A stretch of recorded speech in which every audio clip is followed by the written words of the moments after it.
Good morning बच्चों।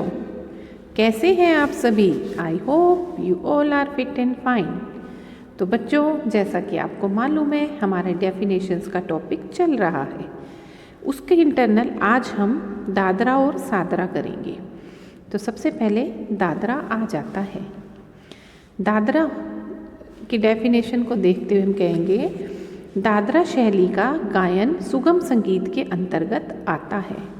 इसमें एक चीज़ और बच्चों, दादरा एक प्रकार की ताल का नाम भी है। आपने पढ़ी हुई है दादरा ताल 6 मात्राओं की ताल, किंतु एक विशेष प्रकार की गायकी को भी हम दादरा कहते हैं।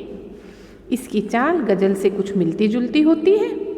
दादरा मध्य तथा द्रुत लय में गाना अच्छा लगता है। इसमें प्राय श्रृंगार रस के गीत होते हैं, ठीक है। और इन गीतों में जो है मुख्य भाव श्रृंगार का होता है। कहीं कहीं ऋतुओं का वर्णन भी सुंदरता प्रदान करता है और देखने को मिलता है। मीन्स माधुर्य के साथ दिखाई देना, कि मधुरता के साथ, मिठास के साथ दिखाई देता है। कुछ ये आपको एग्जाम्पल्स दिए हुए हैं इसी के इंटरनल दादरा शैली के। तो कहने का मतलब ये है कि दादरा ठुमरी से भी बहुत मिलता जुलता है, क्योंकि दोनों में लगभग एक समान ही अलंकरणों का प्रयोग किया जाता है। एग्जाम्पल्स आपको और दिए हुए हैं आपकी बुक में, आप इनको देखेंगे, ठीक है। जैसा कि अभी मैंने बताया, दादरा की शैली ठुमरी से मिलती जुलती है, क्योंकि ठुमरी जो है आपने पढ़ा है भाव प्रधान होती है। तो दादरा में भी हम श्रृंगार रस के साथ साथ भाव भी देखते हैं, क्यों? और इसकी चाल जो गजल से भी मिलती जुलती है, इसलिए भाव का होना इसमें बहुत ज़रूरी होता है।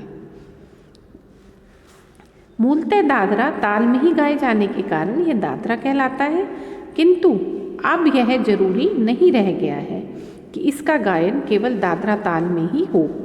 दादरा को कहरवा ताल में भी गाया जा सकता है। कुछ संगीतकार ऐसे भी बताते हैं। प्राय दादरा गीत दादरा ताल में गाए जाते हैं, जबकि ठुमरी की तालें इससे बड़ी होती हैं। दादरे का सम जल्दी आता है। सम जैसे आपको मालूम है, जो पहली ताली होती है जिसको हम सम के रूप में लिखते हैं, इसीलिए छोटी जगह में बोल बनाव कुछ मुश्किल हो जाता है। अतः कई बार दादरा गीत कहरवा व दीपचंदी तालों से भी मिलते जुलते हैं, जैसा कि अभी मैंने आपको इससे पहले ऊपर बताया है। इसकी गति ठुमरी से कुछ तेज होती है। इसे पूर्व अंग की ठुमरी का हल्का संस्करण भी कह सकते हैं। इसमें ठुमरी के मुकाबले अधिक उन्मुखता होती है। दादरा गीत चंचल प्रकृति का गायन है, अतः इन गीतों की रचना अधिकतर चंचल प्रकृति के रागों जैसे पहाड़ी, मांड, देस, सोरठ, झिंझोटी में की जाती है। कहने का मतलब ये है, जो दादरा गीत होते हैं चंचल प्रकृति के होते हैं, ठीक है। तो इसीलिए इन गीतों की अधिकतर रचना प्राकृतिक चंचल प्रकृति के राग जैसे एग्जाम्पल आपको दिए हुए होते हैं, उनमें की जाती है। बनारस लखनऊ के गायक तबले की संगत पर अति रुचिपूर्ण एवं मनोरंजक शैली से इस गीत को प्रस्तुत करते हैं। तो बच्चों, ये आपकी दादरा की डेफिनेशन होती है। इसके बाद नेक्स्ट डेफिनेशन आपकी आती है सादरा। जो सादरा है, उच्च शास्त्रीय संगीत में ध्रुपद अंग से जो गीत मध्य या द्रुत लय में झप ताल में गाया जाता है, सादरा कहलाता है। मीन्स जो शास्त्रीय संगीत में ध्रुपद अंग से जो भी गीत, उसकी जो लय होती है मध्य हो या द्रुत हो, झप ताल में गाया जाए, उसको हम सादरा कहते हैं। यह ध्रुपद व धमार के वर्ग का एक विशिष्ट प्रकार का गायन है, जिसके गीत या पद अनेक रागों से निबद्ध होते हैं। मीन्स कि ध्रुपद और धमार जो शैली आपने पढ़ी है, उसी प्रकार का एक अच्छा गायन है, और इसमें गीत या पद अनेक रागों से संबंधित होते हैं। इसका मतलब ये होता है। लेकिन आजकल इसमें कहरवा, रूपक, दादरा, झपताल आदि तालों का भी प्रयोग किया जाता है। जैसा कि अभी आपने पहले पढ़ा है ना, ये झपताल में ही किया जाता है, लेकिन आजकल झपताल के साथ साथ ये सारी तालें भी इसमें प्रयोग में लाई जाती हैं।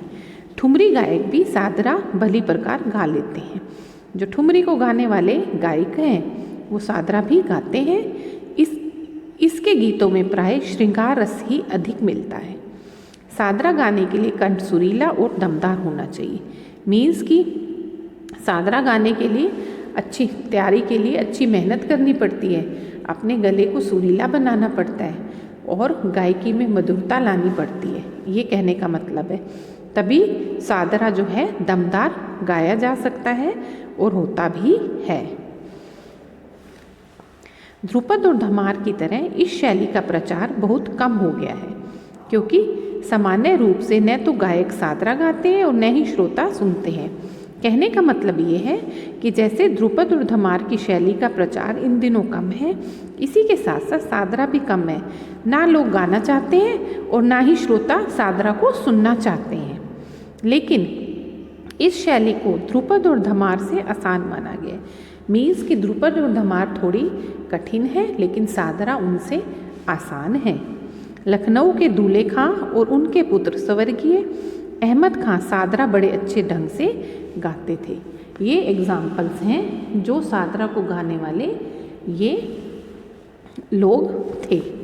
ठीक है, इसके साथ साथ कहा जाता है कि जब दरबार में नवाब, बादशाह, राजा, महाराजा आकर बैठते थे, मीन्स कि जो नवाबी लोग होते थे, बादशाह थे, राजा थे, महाराजा थे उस समय के, जब वो अपने दरबार में आते थे तो उनके सम्मान में इस प्रकार का गायन होता था। मतलब कि जो सादरा गाने वाले थे वो अपने राजा महाराजा के सम्मान में सादरा को गाते थे, जो कि इस तरीके से है। कायम रहे राज और उम्र दराज रहे, लाज साज हुक्म मुबारक होए आलीशान। मीन्स कि आपका राज भी कायम रहे, आपकी उम्र भी बहुत लंबी हो। इसी तरीके से जो साजो सामान है, आप हुक्म चलाते हैं, हुकूमत को चला रहे हैं, हमेशा आपकी बनी रहे। और ये सारा आलीशान जो महल है, ये सारी जितनी भी शानो शौकत है, आप सबको मुबारक है। तो कहने का मतलब है सादरा में वो अपने राजा महाराजा, नवाब, बादशाह की तारीफ भी करते थे।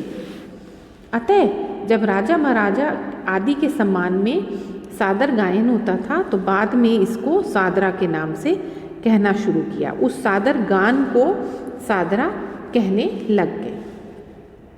दरबारी संगीत से इतर श्रृंगार रस तथा भक्ति रस से के भी अनेक सादरा गीतों की रचना हुई है। मीन्स की कहने का मतलब है जो दरबारी संगीत है उससे श्रृंगार रस तथा भक्ति रस में भी सादरा गीत बने हुए हैं। भक्ति रस में राग भैरवी में एक सादरा इस प्रकार है जो ये आपको पढ़ने को नजर आ रहा है।